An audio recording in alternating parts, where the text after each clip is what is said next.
అభివృద్ధి గురించి మాట్లాడుతూ ఈ ప్రభుత్వం ప్రాపగాండాకు ఎక్కువ పెద్దపీట వేసిందన్నారు అధ్యక్ష వాళ్ళ హయాంలో 50 ఏళ్లలో అధ్యక్ష ఒక్క గంగదేవిపల్లె చెప్పుకుందరు, ఒక అంకాపూర్ చూపెడుదురు. అది కూడా పాపం మా గ్రామస్తులు చేసుకున్నారు, వీళ్ళు చేసింది ఏం లేదు. కానీ మా హయాంలో మా 10 ఏళ్లలో గర్వంగా చెప్తున్నా సార్, 3% కంటే తక్కువ జనాభా ఉన్న తెలంగాణ జాతీయ పంచాయతీ అవార్డులలో 30% అవార్డులు గెలుచుకునే విధంగా ప్రభుత్వాన్ని నడిపినాం. పల్లె ప్రగతిని చేసి చూపెట్టినాం. కావాలంటే చూసుకోవచ్చు.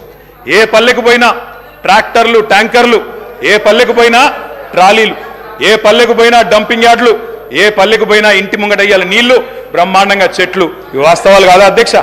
ఇవాళ మీరు ఎంజాయ్ చేయండి, పర్వాలేదు. 10 ఏళ్ల తర్వాత ఎంజాయ్ చేయండి.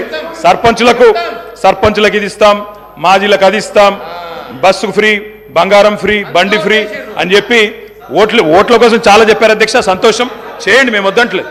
నిర్మాణాత్మకమైన సూచనలు చేయమన్నారు, తప్పకుండా చేయండి. మీ మేనిఫెస్టోలోని ప్రతి హామీని నిలబెట్టుకోండి. We welcome it, we will support you. తప్పకుండా సపోర్ట్ చేస్తాం అధ్యక్ష. గత 10 ఏళ్లలో